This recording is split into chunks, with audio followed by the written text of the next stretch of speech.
2 dias antes do Natal, levantei-me cedo e fui direto ao mercado de produtores, enchendo uma grande cesta de vime com os produtos mais frescos que encontrei. Ao voltar, comecei a preparar os pratos favoritos de Sofia: frango assado com ervas e limão e purê de batatas cremoso. A casa inteira se encheu com um aroma rico e quente de alho e tomilho assados. Meu coração estava cheio de expectativa. Estendi a toalha de mesa, afofei as almofadas e me sentei no sofá como uma criança esperando o Papai Noel, com os olhos fixos na porta. Sofia tinha acabado de terminar seu primeiro emprego em tempo integral após a universidade.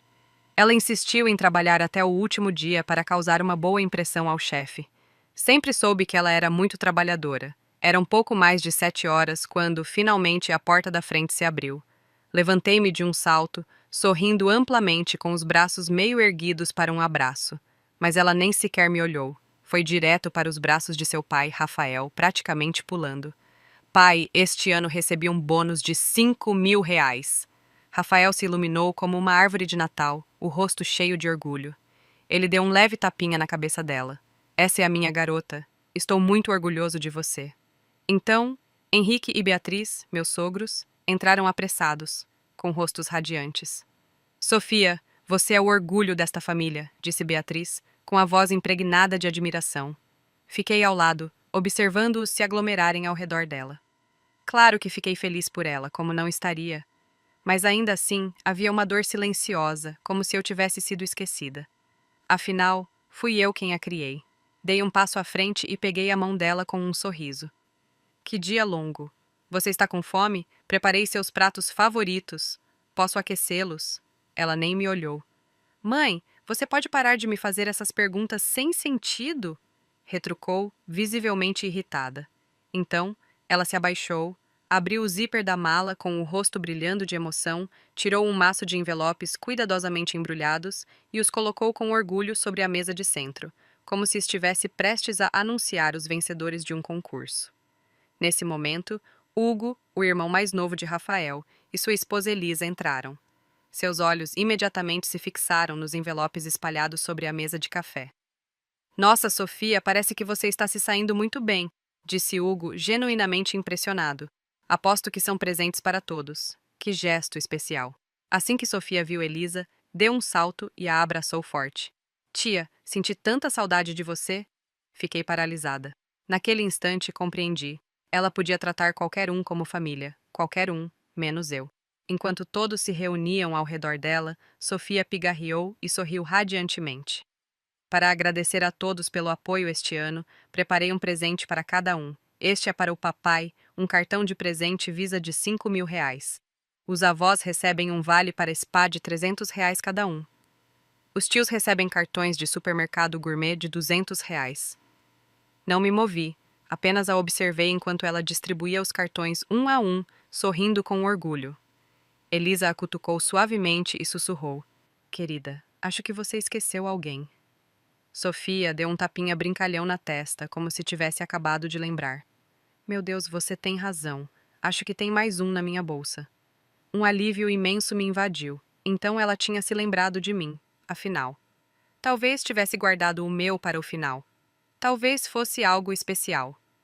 Estendi a mão justo quando ela se abaixou e pegou nossa cachorrinha Luna, aninhando-a como um bebê.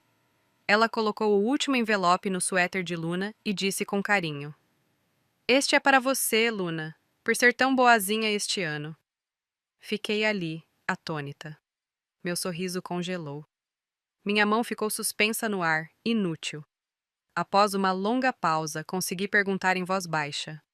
Sofia, e o meu? Ela se virou para mim, com uma voz suave, mas cortante. Mãe, você fica em casa o dia todo. Não trabalha. Não entende o quão exaustivo é o meu trabalho.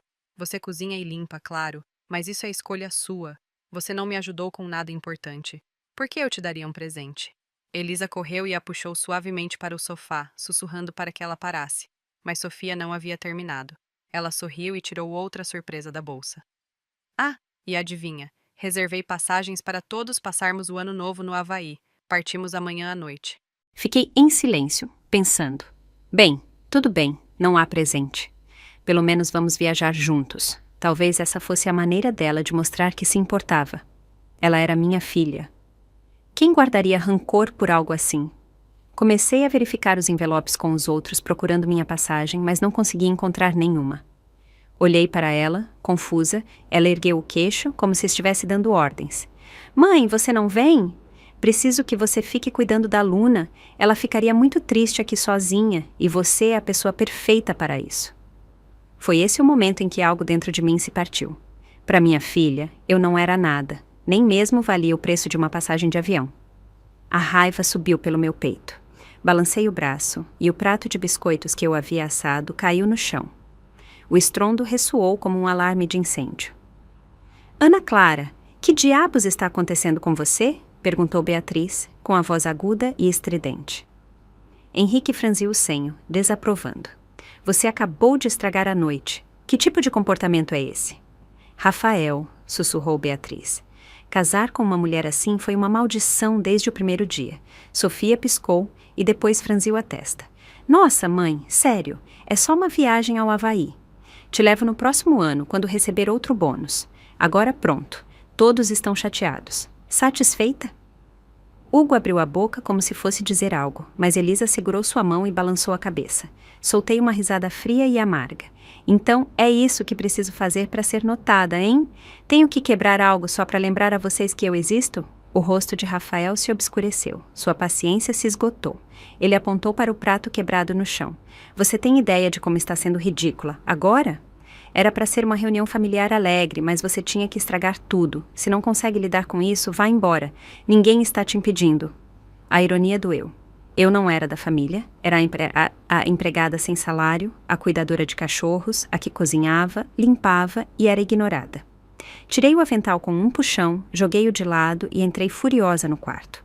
Peguei todas as roupas que encontrei, enfiei-as numa bolsa, agarrei minha carteira e minha identidade. Justo quando me virava para sair, Elisa correu e segurou meu braço.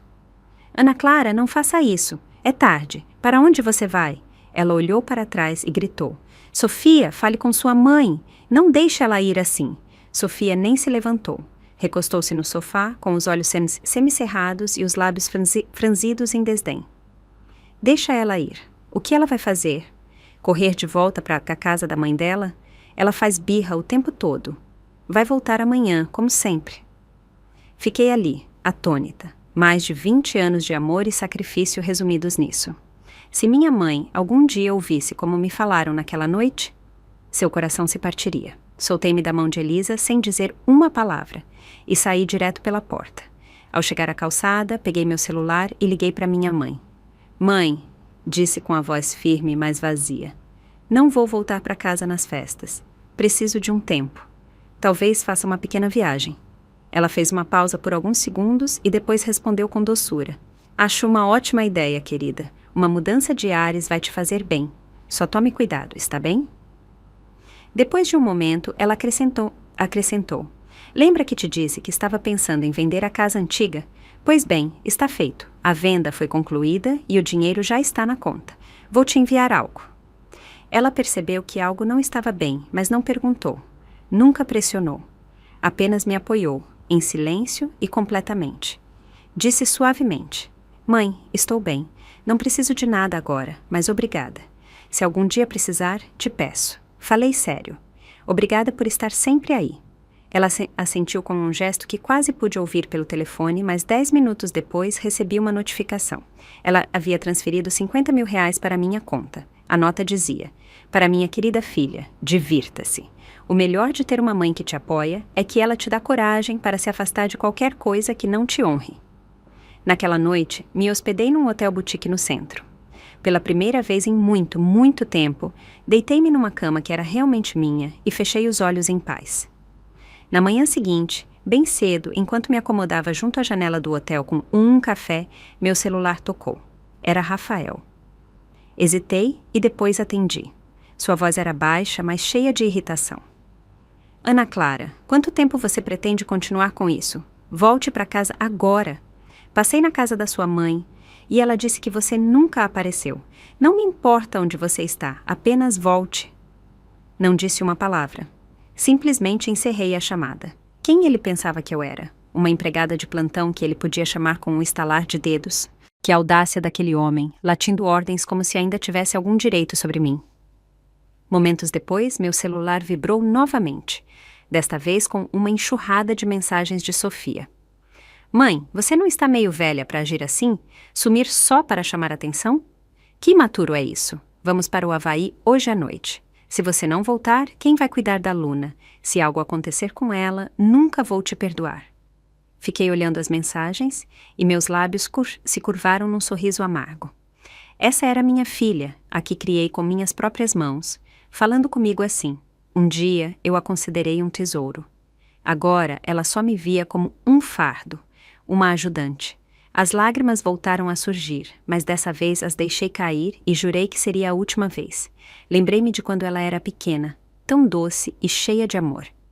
Ela costumava abraçar meu pescoço com seus bracinhos e sussurrar: Mãe, você é a melhor mãe do mundo. Quando crescer, vou te comprar o vestido mais bonito. Ainda posso imaginá-la aninhada no meu colo, toda suavidade e sorrisos. Mas, depois do ensino fundamental, ela perdeu o foco. Suas notas caíram. Rafael disse que ela precisava de mais atenção em casa e me pressionou para largar meu emprego. Sem pensar 2 vezes, pedi demissão. Tornei-me mãe em tempo integral, deixando tudo de lado por ela. Mas à medida que crescia, ela se tornava mais fria. Ainda me lembro do dia em que ela chegou em casa furiosa. Para de ir às reuniões de pais e professores. Todo mundo sabe que você é dona de casa. É constrangedor. Você não pode me ajudar com cálculo. Qual é o sentido de você ficar em casa o dia todo? Você não ganha dinheiro e ainda briga com o papai. Uma vez após outra, eu me dizia, ela ainda é jovem. Um dia ela vai entender. Esperei durante o ensino médio, a universidade.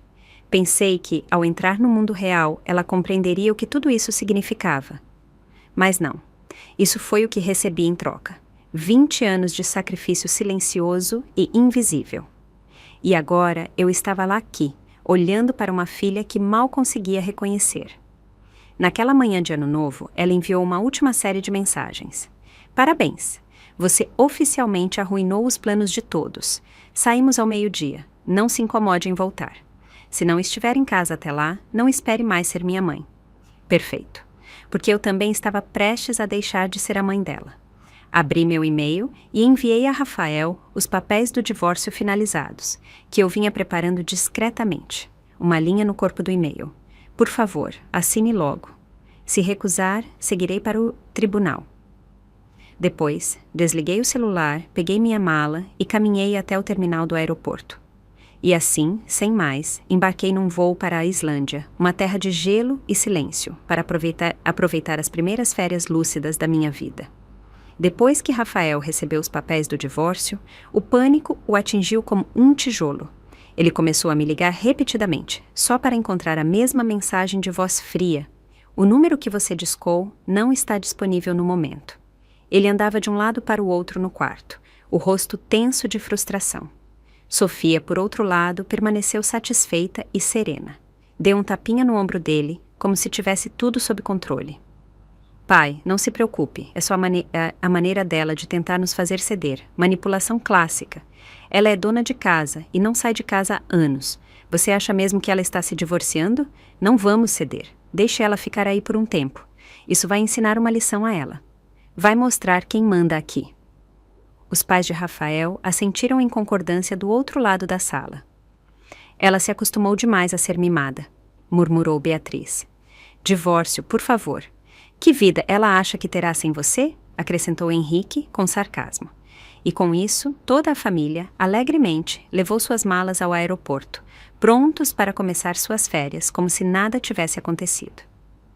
Naquela noite, Sofia postou uma foto do restaurante do hotel nas redes sociais. Taças de champanhe erguidas, sorrisos radiantes, todos aproveitando o brilho de férias familiares aparentemente perfeitas. Olhei a imagem e depois desliguei meu celular calmamente.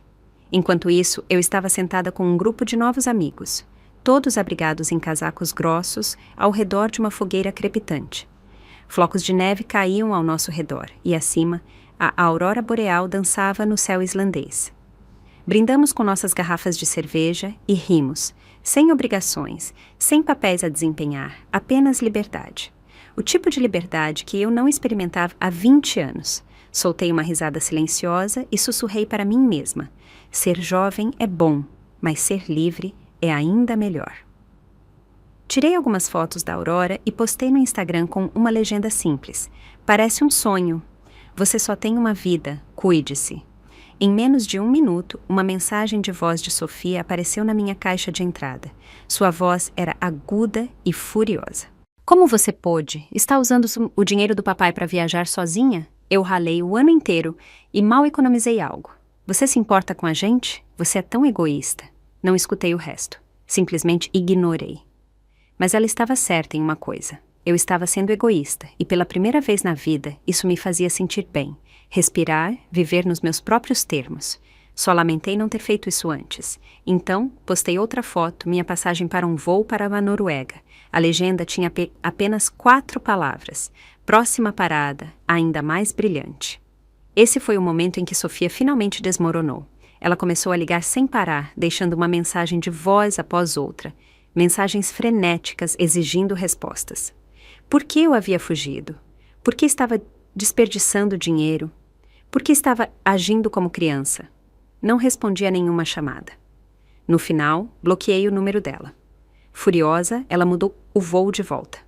A viagem de 7 dias foi reduzida a 2. Na noite seguinte, ela invadiu a casa da minha mãe e desabou em lágrimas na sala de estar. Vovó, a mamãe é egoísta. Ela fugiu para o exterior enquanto tentávamos celebrar em família, cortou contato e está gastando todo o dinheiro que o papai ganhou com tanto esforço. E agora ela me bloqueou. Você precisa fazer ela entrar na razão. Minha mãe ficou em silêncio por um longo momento. Então ergueu os olhos e disse calmamente. Deixe-me te perguntar uma coisa. Quando toda a sua família voou para o Havaí, algum de vocês perguntou se a mãe dela queria ir? Sofia ficou paralisada. Abriu a boca, mas nada disse. Rafael interveio rapidamente, tentando suavizar as coisas. Olha, você está enganada. Ana Clara disse que não queria vir. Ela estava tentando economizar dinheiro. Minha mãe deu uma risadinha seca e mordaz. Que curioso, você acabou de dizer que ela gastava demais. Agora, ela economiza? Qual das versões? Quero que fique bem claro.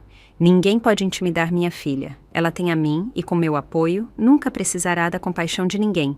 Ela não precisa de nada, muito menos das suas migalhas. Então ela se levantou, apontou para a porta da frente e disse, sem levantar a voz: Saiam. Rafael e Sofia saíram arrastando os pés, atordoados.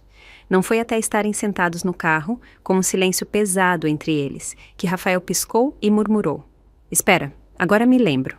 Sua avó mencionou que ia vender a casa antiga. Pelo jeito que ela falou hoje, provavelmente já vendeu. E se for assim, ela deu esse dinheiro para sua mãe. O rosto de Sofia perdeu a cor. O quê? A vovó vendeu a casa? Meu Deus, aquele lugar vale uma fortuna. Não é à toa que ela pediu o divórcio. Ela quer pegar esse dinheiro e sumir. Isso não pode acontecer. Temos que recuperar esse dinheiro. A partir daquele dia, Sofia mudou. Não era mais a garota presunçosa e confiante que eu havia deixado para trás. Agora, ela me escrevia constantemente, perguntando como tinha sido meu dia, se eu estava gostando da viagem, como estava o clima, quando eu planejava voltar para casa, como se palavras doces pudessem apagar tudo o que ela me disse. Ela achou que eu derreteria assim que ela agisse com suavidade, como sempre fazia, mas dessa vez, não. Por dias não respondi. Então, numa noite, ela enviou uma mensagem de voz. Sua voz tremia, carregada de lágrimas. Mãe, eu estraguei tudo. Desculpe-me tanto. Não foi minha intenção. Eu só estava muito brava. Não pensei que você iria embora de verdade. Por favor, volte. Juro que serei diferente. Vou mudar. Só volte para casa, tá? Escutei e ri em silêncio. Ela ainda não entendia. Eu não fui embora por causa de uma passagem de avião. Fui embora porque finalmente vi a verdade sobre o que eu significava para essa família. E eu não ia mais ficar lá. Apaguei a mensagem e segui em frente. 1 mês depois, voltei. Assim que cruzei a porta, Rafael parecia um homem se afogando, procurando um colete salva-vidas. Ele pegou o telefone com mãos trêmulas e ligou para Sofia. Ela voltou. Volta para casa na agora. Eu te disse que ela não iria até o fim. Se ela realmente assinasse aqueles papéis, perderíamos 50 mil reais. Sofia apareceu num instante. Assim que me viu, abriu os braços e correu em minha direção. Mãe, você finalmente voltou. Senti tanto a sua falta. Levantei a mão e a parei no meio do caminho. Depois, calmamente, tirei os papéis do divórcio da minha bolsa e os coloquei sobre a mesa. Minha voz soou serena, impassível. Vá em frente, assine isso. Fique com a casa, o carro, a filha, não quero nada disso. O sorriso de Rafael congelou. Seu rosto adquiriu um tom doentio. Ana Clara disse atônito: como você pôde fazer isso? Sabe o quanto trabalhei todos esses anos? Você ficou em casa aproveitando a vida por 2 décadas e agora simplesmente vai embora? Tudo porque se sentiu um pouco excluída? Vale a pena jogar um casamento fora por isso? Levantei-me e olhei nos olhos dele. Então, joguei os papéis de volta na mesa com um golpe frio. Você acha que ser dona de casa é fácil? Acha que Sofia se tornou o que é por acaso?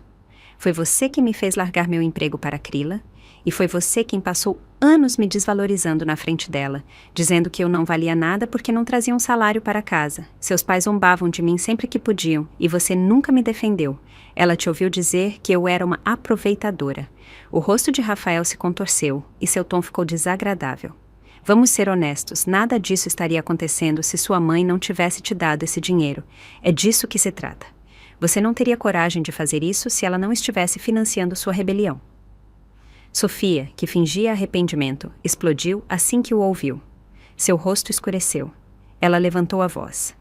Você está sendo ridícula. Não pense que, só porque tem dinheiro agora, pode nos tratar como lixo. Você não parou para pensar no seu comportamento. Olhei nos olhos dela. Minha voz soava gélida e tranquila. Sofia, espero de verdade que um dia você aprenda a pensar por si mesma, em vez de repetir como papagaio tudo o que seu pai diz. Eu te criei com tudo o que tinha. Não te criei para tratar sua mãe como se ela fosse inferior a você. Ela abriu a boca, mas nada saiu. Virei-me para os dois e disse, lenta e deliberadamente: se não assinarem, levarei isso ao tribunal. Estou pronta de qualquer jeito. E com isso, me virei, abri a porta e saí. Não olhei para trás nenhuma vez, porque naquele momento soube. Eu não era mais a mulher presa na cozinha. Eu era livre e não tinha intenção de voltar jamais. No dia seguinte, Rafael e Sofia apareceram na casa da minha mãe. Naquela manhã, a campainha tocou. Minha mãe me contou depois que eram eles dois novamente, com as mesmas caras, o mesmo tom, só que em um cenário diferente. Ontem, eles haviam se feito de vítimas lamentáveis na minha frente. Hoje, apareceram na porta dela tentando me contornar, buscando respostas. Tal pai, tal filha, que dupla. Minha mãe não os deixou entrar. Ficou parada na porta, colocou sua xícara de café de cerâmica recém-lavada na mesa do hall e disse, calma e comedida. Está tudo bem. Ela só está cansada de ser chantageada emocionalmente. Sofia ficou paralisada por um momento, depois forçou um sorriso que parecia mais doloroso que sincero. Vovó, só estamos preocupados que ela faça algo impulsivo, sabe, financeiramente. Rafael interveio rapidamente. É isso. Veja, só estamos tentando proteger o patrimônio familiar. Ela está um pouco sensível agora. Minha mãe deu um sorriso silencioso, mas não do tipo que alguém gostaria de receber. Então é por isso que estão aqui, disse, com a voz afiada sob a calma. Querem saber o que ela está fazendo com o dinheiro, não é? Eles tentaram recuar, explicar-se, mas ela não deu chance. Já falei com um advogado. Ana Clara é uma mulher adulta, pode tomar suas próprias decisões, e se acham que vão tirar algo de mim, não percam seu tempo. Então, acrescentou, quase como uma reflexão tardia, mas cada palavra foi como um martelo. Parem de tratá-la como uma dona de casa indefesa. Ela agora sabe como se proteger legalmente. A porta não foi batida, mas fechada com uma firmeza silenciosa. Naquela tarde, sentei-me no escritório da minha mãe por horas. Os documentos que minha advogada havia enviado estavam espalhados sobre a mesa, estruturas de fundos, extratos bancários, registros financeiros. Olhei para eles por um bom tempo, quase atônita. Pela primeira vez na vida, os papéis à minha frente não haviam sido entregues por outra pessoa com um post-it dizendo, assine aqui. Eram meus, e eu tomava as decisões. Minha mãe estava ao lado da estante, segurando uma xícara de chá vermelho. Sua voz era firme. Esse dinheiro, disse, era algo que eu sempre quis te dar mais tarde, para o seu futuro, para garantir sua segurança. Ela fez uma pausa e me olhou diretamente. Aqueles olhos doces, agora marcados pela idade, mas mais afiados do que nunca. mas parece que você precisa dele agora. Ela se aproximou, sentou-se ao meu lado e colocou a mão suavemente sobre a minha. Ana Clara, seu pai e eu acordamos tarde demais. Quando percebemos que precisávamos nos proteger, não tínhamos mais muito. Mas você, querida, ainda tem opções. Um nó se formou na minha garganta. Meus olhos permaneceram secos, mas só porque a dor era profunda demais. Peguei a caneta e, pela primeira vez, não estava assinando uma apólice de seguro para Rafael. Nem uma garantia de empréstimo, nem um contrato de compra conjunta. Assinei com meu próprio nome, como única proprietária do fundo, e minha mão nem tremia. Naquele dia, fiz coisas importantes. Congelei todas as contas conjuntas com Rafael. Pela primeira vez em uma década, abri uma conta privada totalmente nova, só no meu nome. Atualizei meu testamento, removendo todos os nomes autorizados que já pertenceram a Rafael ou Sofia. Enviei um e-mail para Joana, minha advogada e amiga da faculdade, com instruções completas para gerenciar o divórcio. Joana tem a mente de um livro-texto de direito e a lealdade de uma irmã. Liguei para meu consultor financeiro e ativei protocolos de verificação aprimorados.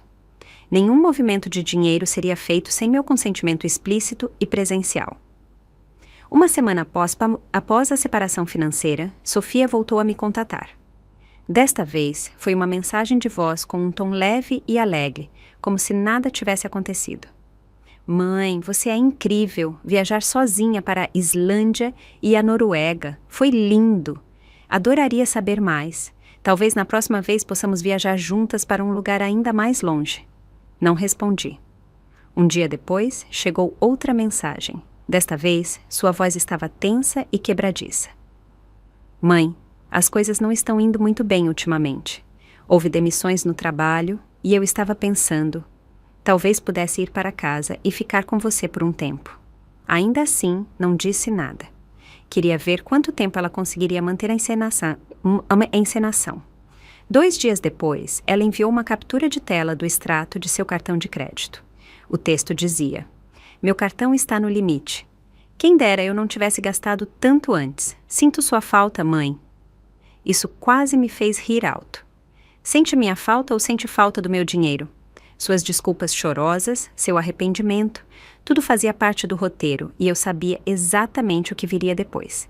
Se eu cedesse, mesmo que um pouco, o drama aumentaria, e foi aí que começou a ação, a filha pródiga pedindo perdão. Ignorei de novo, mas desta vez instalei silenciosamente um software de gravação de chamadas e espelhamento de tela no meu celular. Porque, quando a fase das desculpas termina, começa a fase da manipulação, e eu não me deixaria ser pega desprevenida. No 5º dia, como esperado, ela ligou. Assim que atendi, sua voz já tremia de lágrimas. Mãe, eu realmente não aguento mais. Caí da escada hoje, bem na frente do meu prédio. Ninguém me ajudou. Estava lá, caída, sozinha, e tudo o que eu queria era te ligar. Não disse nada, apenas silêncio.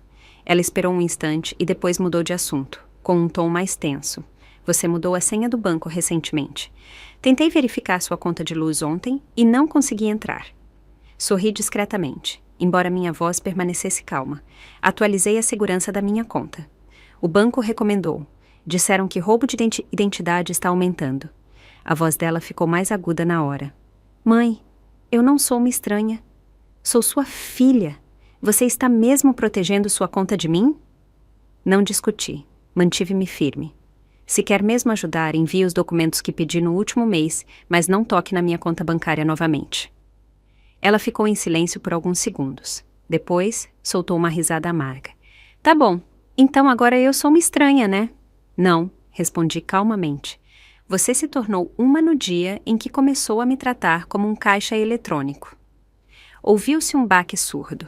Ela havia batido o celular em algo. Então, como se a represa finalmente tivesse se rompido, ela explodiu. Você se acha superior a tudo, não é? Esse fundo não é só seu. Você viveu do dinheiro do papai a vida toda e agora quer ficar com tudo só porque se divorciou. Aí estava a verdade. Ela não queria perdão, queria um saldo, uma herança, o controle. Toquei na tela para ativar a gravação. Meu tom permaneceu comedido, cada palavra intencional. Sofia, você sabe que esta chamada está sendo gravada, né? Vou enviá-la ao meu time jurídico como prova para meu pedido de ordem de não contato. Silêncio. Então eu ouvi. A compostura dela desmoronou. Ela começou a soluçar, um choro gutural, com todo o corpo. Não aguento mais. Como você pode ser tão cruel? Não lembra daquela noite em que eu tive febre e você ficou acordada ao lado da minha cama o tempo todo? Nada disso importa para você? Respirei fundo, uma respiração profunda e tranquilizadora. Eu lembro, disse em voz baixa. Lembro que não bebi uma gota d'água naquela noite, com medo de que você acordasse e não me visse. Lembro quando você tinha 6 anos e disse que me compraria uma casa quando crescesse. Aos 10, prometeu me levar ao Havaí. Mas também lembro como você dizia que era constrangedor eu ser dona de casa. Você me pediu para não ir às suas reuniões de pais. Disse que eu era inútil, que não podia te ajudar com as tarefas, que não ganhava dinheiro e não merecia respeito. Ela gritou pela linha. Então, você está me cortando por causa disso? Vai jogar tudo fora por isso? Minha voz se reduziu a um sussurro frio e claro. Não estou te cortando por isso. Estou te cortando porque você usa o amor que te dei como alavanca. Porque acha que carinho é moeda de troca. Posso perdoar a imaturidade, Sofia, mas não vou me deixar ser chantageada emocionalmente. Então, encerrei a chamada, abri o perfil de contato dela, bloqueei-a em todas as plataformas, configurei para que ela não pudesse me adicionar novamente e não deixei nenhum adeus. Naquela noite, abri a geladeira e vi os picles que havia preparado no dia anterior. Eu os fiz pensando nela, para o caso de ela aparecer na minha porta se desculpando uma última vez. Agora, peguei o pote, levei-o até a lixeira e joguei dentro. Não guardava mais nada, nem mesmo a esperança de que ela voltasse. Ana Clara, seu marido fez um movimento. Eu acabara de servir meu café da manhã quando Joana, minha advogada, me disse isso pelo telefone. Rafael apresentou uma petição. Ele quer reivindicar parte do seu fundo fiduciário. Ela fez uma pausa e acrescentou. Ele argumenta que o dinheiro que sua mãe te deu foi transferido durante o casamento, então deveria ser considerado propriedade conjugal.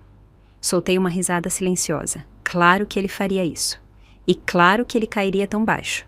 Mas aqui está a verdade. O dinheiro da minha mãe foi transferido depois que me mudei, depois que me separei oficialmente de Rafael. Não foi um presente de casamento. Não foi um investimento conjunto a longo prazo. Ela o enviou há 2 meses, quando viu que eu estava no meu pior momento. Nem mesmo me explicou. Simplesmente enviou os fundos com uma nota na descrição da transferência. Pela vida da minha filha, pela sua própria vida. Estava limpo, cronometrado, documentado. E agora Rafael queria distorcer essa linha do tempo. Tentar apresentá-lo como propriedade conjunta só porque ainda não estávamos legalmente divorciados. Não disse nada. Apenas folheei o suposto pacote de provas que o advogado dele apresentou. Incrível. Nem mesmo a expressão cara de pau descrevia. A petição dele afirmava: embora os fundos tenham vindo da sogra do peticionário, a transferência ocorreu durante o casamento legal. Portanto, ambas as partes tinham acesso teórico e direito compartilhado. Depois, num último gesto de audácia, ele acrescentou: não tenho objeção a que esses fundos sejam usados para apoiar a família e as necessidades futuras da nossa filha. Ah, então era sobre apoiar a família ou financiar sua próxima viagem de crescimento pessoal. Joana e eu fomos trabalhar. Apresentamos todos os documentos. A data da transferência, 2 semanas após eu ter me mudado e me separado oficialmente de Rafael. A conta receptora, recém-criada, apenas no meu nome. Rafael não tinha acesso nem conhecimento prévio. Mais importante, a mensagem que minha mãe me enviou no dia da transferência, ainda salva no meu celular. Não dê um centavo a ele. É a primeira vez na sua vida que você pode gastar dinheiro consigo mesma. Não era uma disputa financeira. Finalmente, Rafael mostrou suas cartas. Ele não tinha medo do divórcio, mas estava aterrorizado de perder o controle sobre mim e o dinheiro. No dia da audiência, ele apareceu com o mesmo terno cinza que usou pelo menos 1 dúzia de vezes durante nosso casamento. Naquela época, ele o usou para se casar comigo. Agora, o usava para tentar tomar tudo o que pudesse. Ele se levantou tentando parecer razoável. Só quero clareza sobre o patrimônio conjugal. Ambos temos uma responsabilidade com nossa filha. Joana se levantou e abriu sua pasta. Sua voz era fria e firme. Em primeiro lugar, esses fundos foram um presente pessoal da mãe de Ana Clara, destinados exclusivamente ao uso dela. Em segundo lugar, a transferência ocorreu após a separação legal. Rafael não participou da gestão desses fundos. Em terceiro lugar, Rafael cometeu múltiplas irregularidades financeiras, incluindo empréstimos e transferências de fundos não aprovados, o que compromete a confiança financeira conjugal. Temos documentação que comprova isso. Ela deslizou as evidências sobre a mesa, capturas de tela da transferência bancária, a nota da transação, o texto original da minha mãe e, o melhor de tudo, uma cópia dos documentos de empréstimo que Rafael uma vez me pediu para assinar rapidamente, quando pensava que eu não lia as letras miúdas. Ouvi Rafael suspirar bruscamente do outro lado da mesa. Ele não esperava isso. Não esperava que eu guardasse os recibos. Nunca pensou que os papéis que ele passou pelo meu nariz apareceriam no tribunal como prova-chave contra ele. A juíza, uma mulher de cerca de 40 anos, com um olhar penetrante, não parecia divertida. Após examinar tudo, ela ergueu os olhos e emitiu sua decisão em uma frase concisa. É evidente que esses fundos foram um presente pessoal da mãe de Ana Clara, posterior à separação.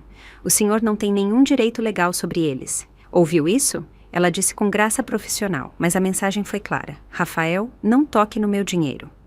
Do lado de fora do tribunal, Joana me entregou num café, enquanto estávamos nos degraus de pedra, observando Rafael falar com seu advogado nervoso.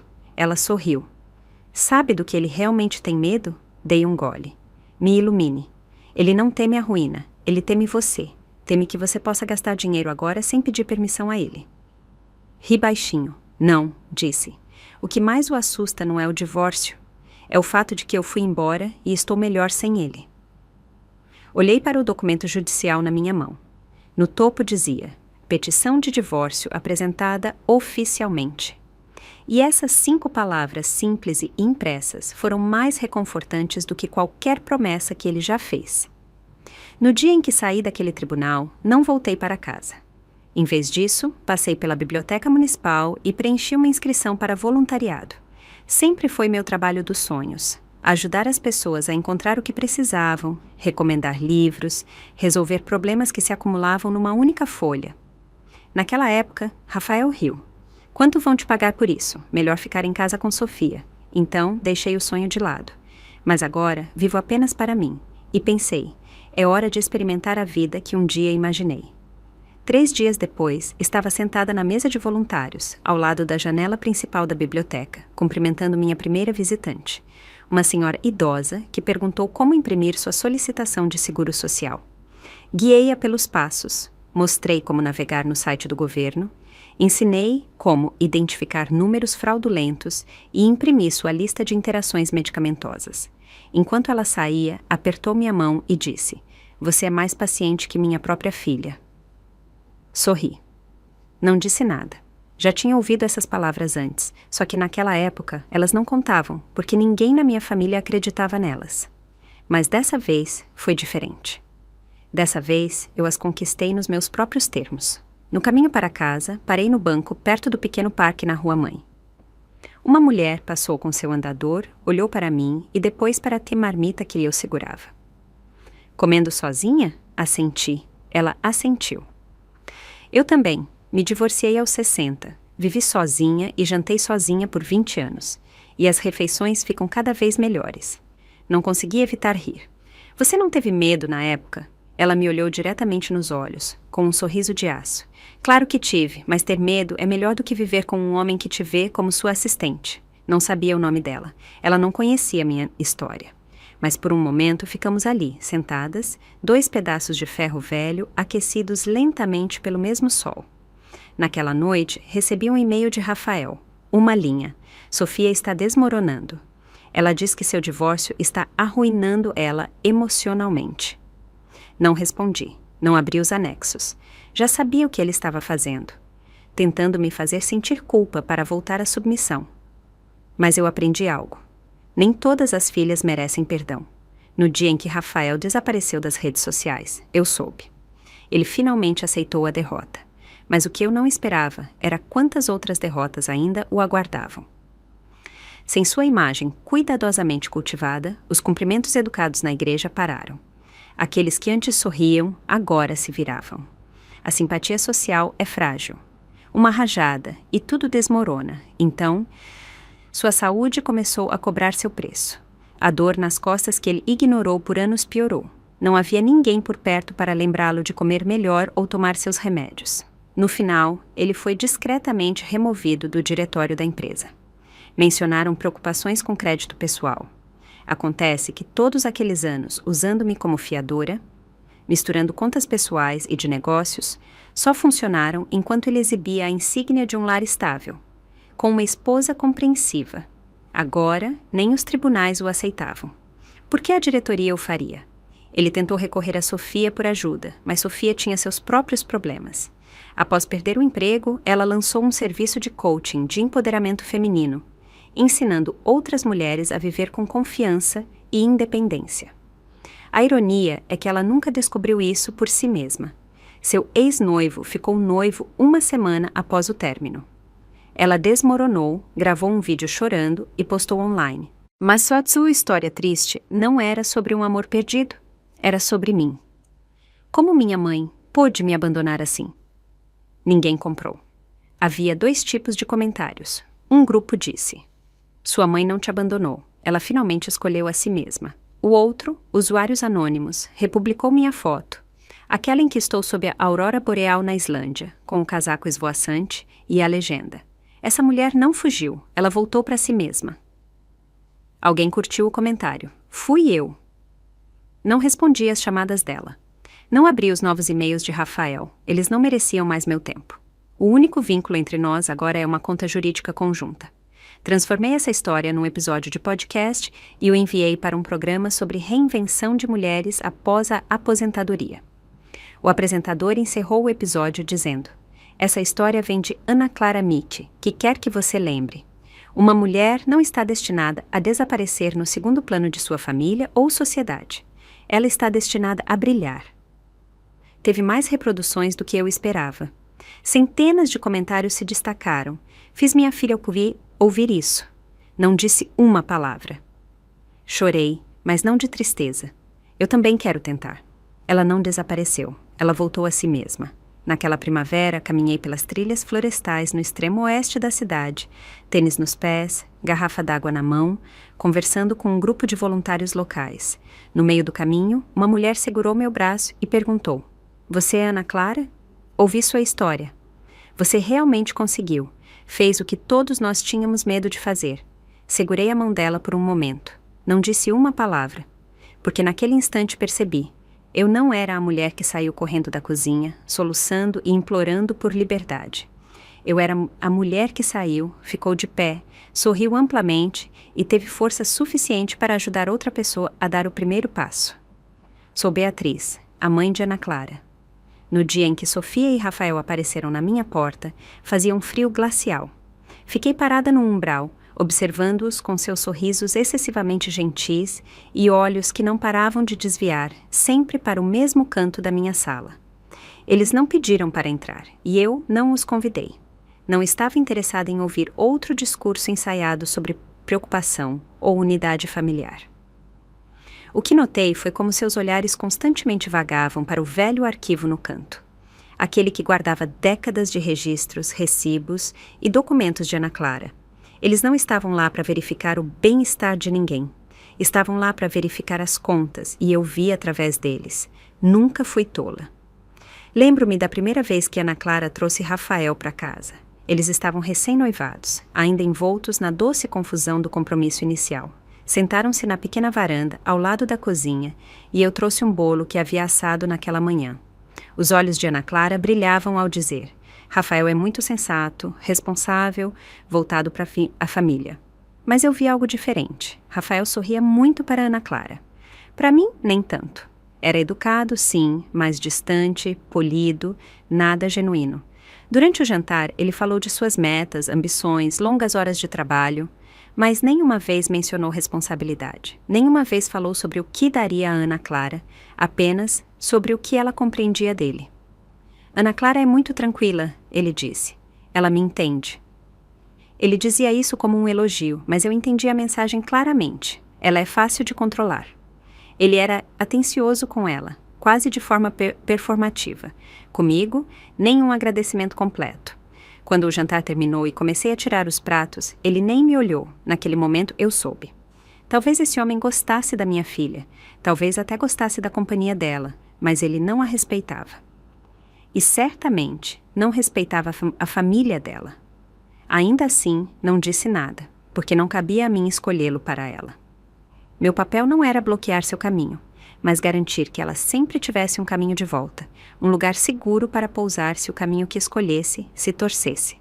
E foi isso que fiz todos esses anos. Observei-a, quieta, paciente, perseverando. Via engolir cada decepção, cada indignidade, cada silêncio pesado no jantar quando sua opinião não era pedida nem seu esforço reconhecido. Via viver a versão do casamento que eu também conhecia. E agora, todos esses anos depois, vejo em sua postura as mesmas sombras que um dia carreguei na minha. Mas dessa vez, a história terminará diferente, porque agora não sou apenas a mulher ao fundo, preparando e passando roupa. Sou a que está na porta, mantendo afastadas as pessoas que nunca a viram como algo além de uma extensão do que podiam suportar. No ano em que Ana Clara se casou, eu mesma dei a ela o vestido de noiva e as joias. Ela ficou lá, com seu véu, chorando como uma menininha, segurando minha mão e dizendo: "Mãe, vou ter uma boa vida." Eu também chorei, mas não porque ela estava indo embora. Chorei porque no fundo já ouvia uma voz sussurrando: "Ela vai sofrer mais cedo ou mais tarde." Depois que ela se mudou com Rafael, eu aparecia de vez em quando para ajudar com o bebê e as refeições. Ela tinha acabado de dar à luz Sofia. Estava exausta, mal conseguia terminar uma frase sem adormecer. Rafael era educado comigo, aparentemente, mas sua cortesia sempre tinha um tom, como se eu fosse uma visita que abusava da hospitalidade. Lembro-me de uma vez, durante o jantar, comentei casualmente: "A tosse de Sofia pode melhorar se você aplicar uma compressa quente à noite." Rafael, sem nem levantar os olhos, respondeu secamente: "É um problema comum, sempre passa, não precisa se preocupar." Em outra ocasião, Ana Clara mencionou que estava pensando em procurar um emprego de meio período. Antes que ela terminasse, Rafael a interrompeu: "Seu corpo não é mais o mesmo. Não seria melhor ficar em casa descansando?" E então teve o dia em que ele brincou durante o jantar. "Não é natural que a Beatriz ajude com o bebê, não é como se ela estivesse trabalhando." Ele riu como se fosse nada, mas para mim soou como chumbo. Não disse nada, porque sabia exatamente o que via. Não um homem descuidado com suas palavras, mas um homem habilidoso no controle. Um momento que nunca esquecerei. Eu estava na cozinha, lavando pratos. Sofia entrou correndo, chorando e pedindo chocolate. Eu disse com carinho: "Você pode comer depois do jantar." Ela gritou: "Por que eu deveria te ouvir? O papai diz que você é só a empregada." Ana Clara ouviu. Vi sua expressão congelar, mas tudo o que ela fez foi se aproximar e sussurrar: "Mãe, desculpe-me, vou falar com ela." Ela não falava sério, e isso foi o que partiu meu coração. Não as palavras da criança, mas como minha filha aprendeu a se desculpar por todos, menos por si mesma. Como aprendeu a carregar o peso do comportamento alheio como se fosse dela. Ela nunca levantou a voz para Rafael, nunca confrontou os pais dele. Engoliu a dor, sorriu apesar do sofrimento e tratou a injustiça como parte do contrato de casamento. Rafael nunca lavava pratos, nunca trocava fraldas. Nas raras ocasiões em que pegava uma vassoura, era aclamado como o marido perfeito. Ana Clara, enquanto isso, tornou-se o trabalho não remunerado do lar, sem folgas, sem compensação, sem reconhecimento. Uma noite, levantei-me para pegar um copo d'água e os ouvi pela porta entreaberta do quarto. Rafael gritava: "Meu Deus, você pode parar de me chantagear emocionalmente por uma vez? Só porque sua mãe está aqui, acha que pode se comportar mal?" Fiquei lá, com a mão trêmula. Minha filha havia se tornado o saco de pancadas dele, e ela nem tinha direito de protestar. Fiquei acordada a noite toda na sala, temendo que pela manhã ela sorrisse novamente como se nada tivesse acontecido. Algumas noites, quando não conseguia dormir no quarto de hóspedes, pegava meu diário e escrevia. A primeira página dizia: "Minha filha esqueceu que também merece ser amada." Continuei escrevendo, dia após dia. Não para montar um caso, não para começar uma guerra, mas para me lembrar. Um dia ela vai acordar, e quando isso acontecer, serei eu a dizer a ela: "Você não está louca, não é egoísta. Você está finalmente, felizmente acordada." Naquele dia, quando Ana Clara me ligou, sua voz não era a de costume. Não, ela não chorou, não reclamou. Apenas disse, em voz baixa: Mãe, não vou voltar para casa no Natal. Vou fazer uma viagem. Fiquei em silêncio por um momento e depois respondi. Que bom, querida. Uma viagem pode te fazer bem. Então, desliguei. Naquela noite, sentei-me sozinha na sala, com os dedos agarrados à velha xícara de chá que usei por mais de uma década, mas minhas mãos estavam frias, como se segurassem uma pedra. Eu sabia o que ela queria dizer com viagem. Não eram férias, era uma fuga. Eu vi a verdadeira natureza de Rafael e Sofia por anos. Aquela ligação de Ana Clara não foi um pedido. Foi uma libertação. Foi a permissão dela para finalmente se soltar. Fiquei acordada a noite toda e peguei o livro de contabilidade de couro preto escondido debaixo da minha cama. Ele continha os registros do dinheiro que guardei discretamente após vender nossa antiga casa de família. Eu dizia a mim mesma que era para emergências, para minha velhice, mas agora percebia que estava lá sem motivo. Ana Clara precisava disso para sobreviver, para partir. Não era sobre habilidade. Ela podia ganhar seu próprio dinheiro. O que ela precisava era de uma plataforma de lançamento. Algo que fosse dela, completamente dela. Na manhã seguinte fui ao banco. O funcionário perguntou: deseja incluir uma nota com a transferência? Eu disse: sim, escreva. Pela vida da minha filha, não reembolsável. Esse foi o momento em que entendi. O que eu estava esperando todos esses anos não era que Ana Clara mudasse. Era que eu parasse de fingir que não via o que estava acontecendo. Que parasse de ser a mãe silenciosa que sempre fica à margem. Naquela noite, escrevi outra página no meu diário. Dizia: ela não estará em casa, mas sei que, finalmente, está começando a trilhar seu próprio caminho. Não será fácil, mas pelo menos será dela. Fechei a caneta e apaguei a luz. Estava escuro lá fora, mas eu me sentia em paz. Por quê? Porque eu sabia que tinha dado a ela a rede de segurança que ela nunca pediria, mas que sempre mereceu. 3 dias após Ana Clara deixar o país, Rafael e Sofia apareceram novamente na minha porta. Tinha acabado de chover. O ar ainda cheirava a terra úmida e rica. Eles ficaram lá, com sorrisos largos demais para serem verdadeiros. Vovó, só queríamos ver como você está, disse Sofia, com uma voz alegre, tirando uma caixa de rolinhos de canela perfeitamente embrulhados. Seus favoritos. Não os peguei. Apenas me afastei para deixá-los entrar. Não porque tivesse amolecido, mas porque queria ouvir exatamente a que jogo eles estavam jogando. E bem na hora, assim que a caixa estava na mesa, Rafael falou primeiro. Olha, soubemos que Ana Clara está bem. Uma viagem, né? Sofia acrescentou rapidamente.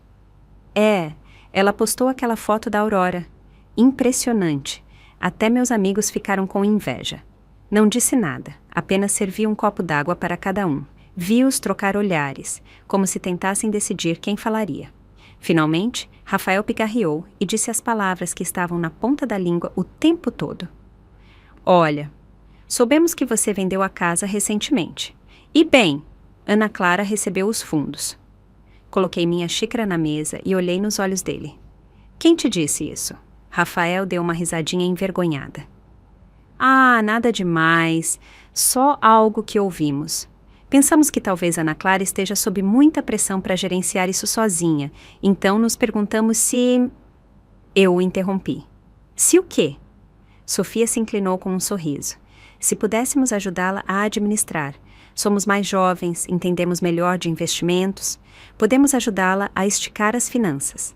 Sorri, mas não era um sorriso caloroso. Era fino, como a primeira camada de gelo sobre um lago de inverno. Transparente, delicado e afiado o suficiente para cortar. Vocês dois sabem que eu dei esse dinheiro a ela, não é? Disse lentamente. Eles se olharam, subitamente inseguros.